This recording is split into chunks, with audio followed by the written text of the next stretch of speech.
Good evening. Can you hear me all right? All right, I just can't hear me.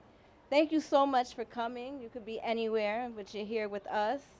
Um, I'm really excited to be here. I actually grew up not too far from here, so it's really nice to just be in the neighborhood. Um, that being said, I'm going to take a moment to honor my grandmothers who grew up here with me. Beware of women with machetes in hand. They are only revealed to distract you from swords hidden under tongues, bull-headed and all-encompassing. Their mission, gather this world in the folds of their skirts like lost children searching for mother's womb to create a place called home. Pity to those who stand in their way. They are still trying to cover up the bloodstains, bisabuela.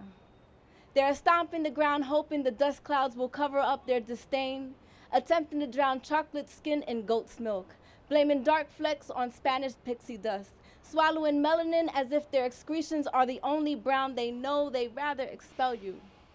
Discount your struggle because they don't know you very well. It's hard to see the Congo and green eyes unless you fell the trees. You felt the forest call your name. Sweet to your ears like the coqui accompanied lullabies your thoa sang. Now they think that you can be called a cacophony of syllables with no soul attached, and I don't know why I feel the need to save you from these savages' attacks. You taught us to be more civilized than that. But I was told that your grandchildren watched them pull your still moving arms from the teeth of those hounds, and I won't allow them to pretend that your body was never found no matter how many pieces they left you in. Will not allow them to discount your story again. I mean, surely this could be sweeter. I am sure that the images of my lily-white ancestors and blonde green-eyed cousins would paint a prettier picture. Would much rather trace my last name to the southwest of Spain, but I know my Moorish culture and there is so much more to offer. My bisabuela warrior runs circles around that lineage. I'd rather sever them like they did her calves from her thighs. I could easily discount my dark side by claiming light skin and good hair, but I was told that they scalped you. Brought back tokens to El Jefe who wept because he knew he'd have to tell the children you both shared. Who would have thought love for him was non-existent, that it was never really there, that you choose death over captivity and the anguish of watching children being sold while others were set free because their resemblance was uncanny. There was no Afro-Taino on their skin. Who would have thought they wouldn't claim you as kin, that they'd rather have a turn with the whip than admit that you were their roots? Funny how loud they cry when they fall so easily when crawling on all four to the patriarch's door and are told that they aren't welcome there anymore.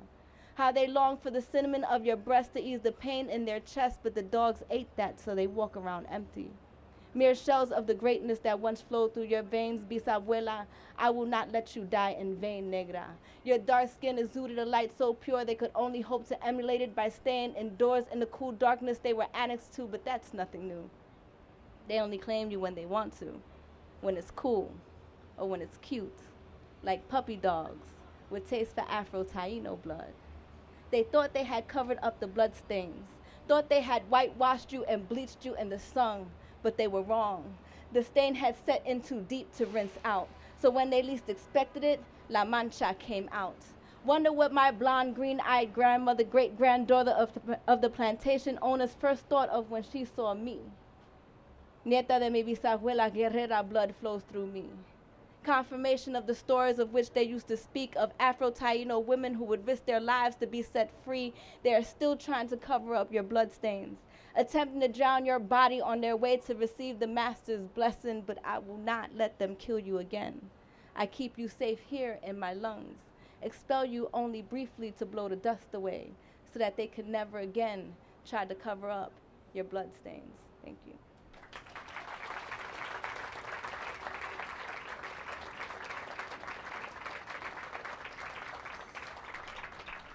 So I wrote a play and produced it this past May. It's been amazing. And I'd like to share one of the poems from the play with you all.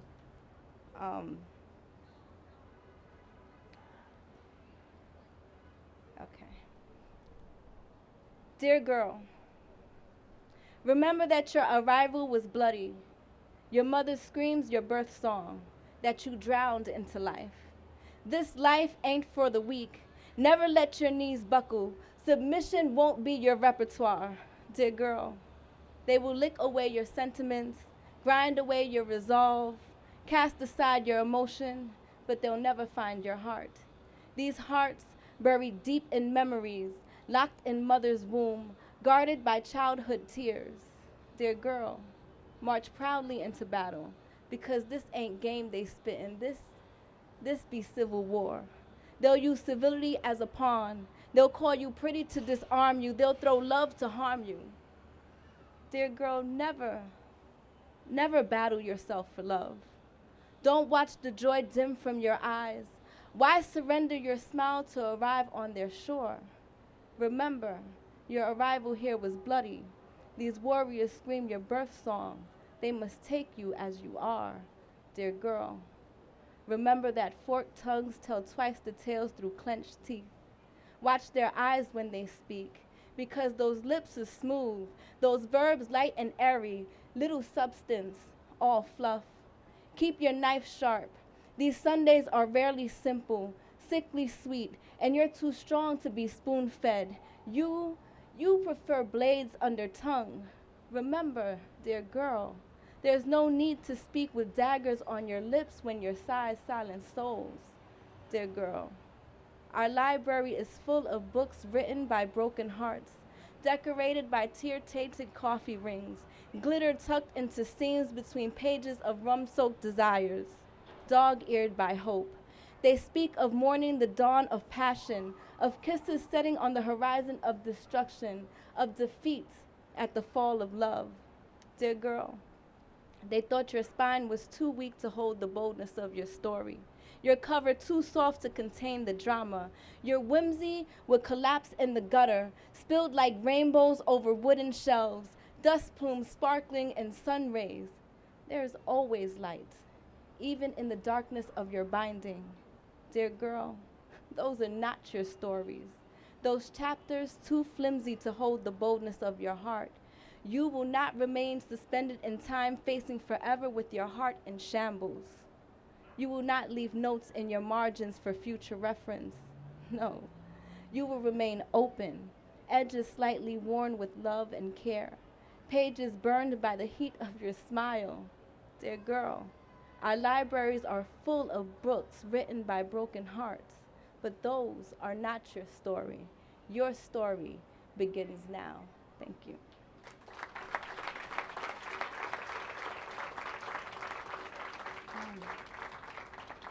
So thank you, Emanuel, for calling and bringing me here.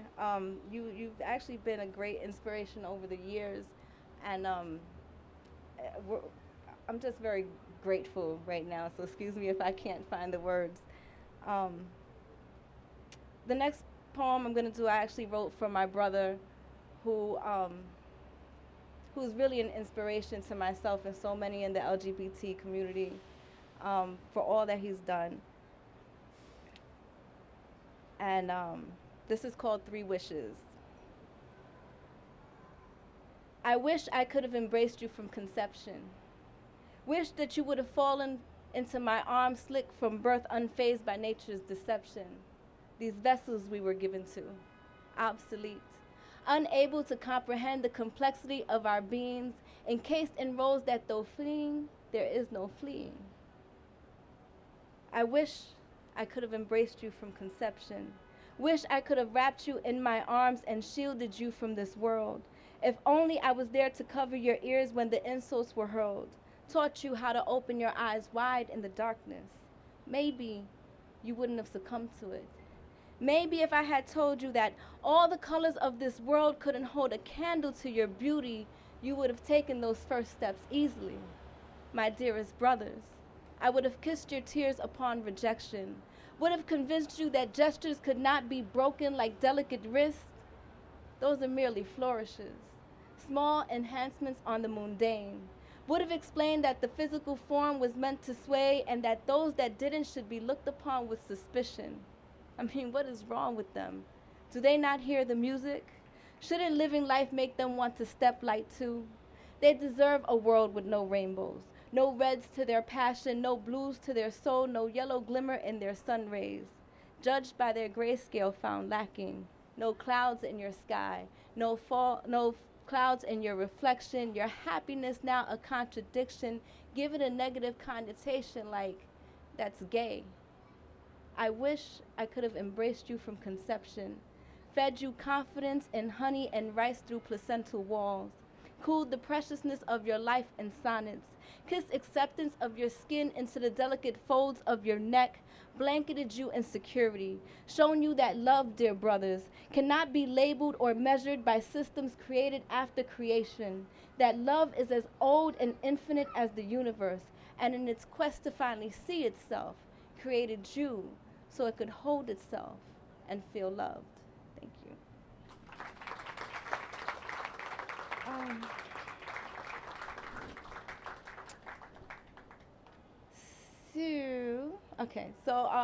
I actually am the director of a project called the Climbing Ivy Project, and it's a mentoring program for teenage girls. And we're actually piloting this year, so we have 5 girls who are going overseas to continue their education. And the poem that I actually wrote for that is called Climbing Ivy. And it was a response to Tupac's The Rose That Grew from Concrete. I never knew that rose that grew from concrete.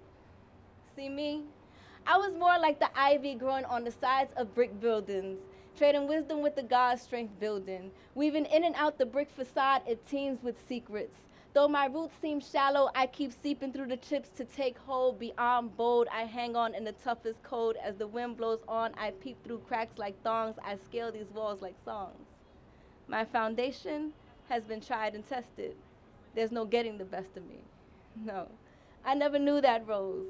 Was never given in an instance of love. No friendship ever crossed me. Would not allow them to cut me off at the root to admire me for my beauty, so I hide my scarlet intricacies in my veins and force you to worship me for my strength.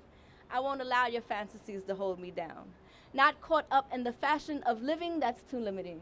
Refuse to choose a path, see, I'd rather branch out.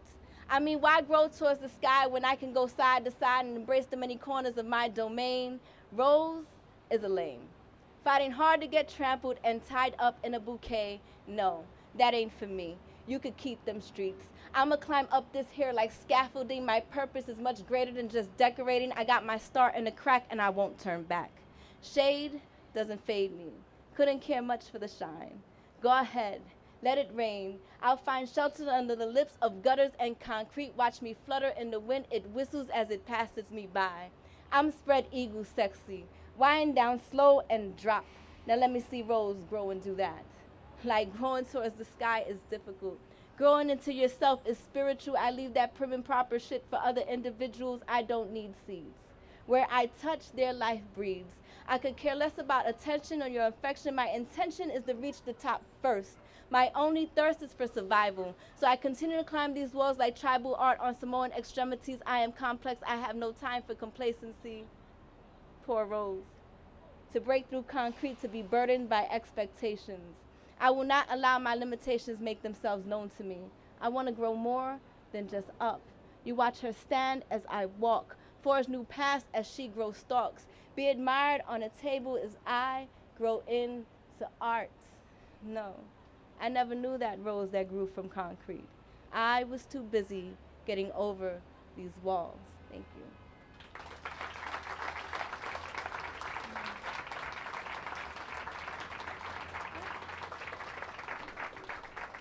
Thank you.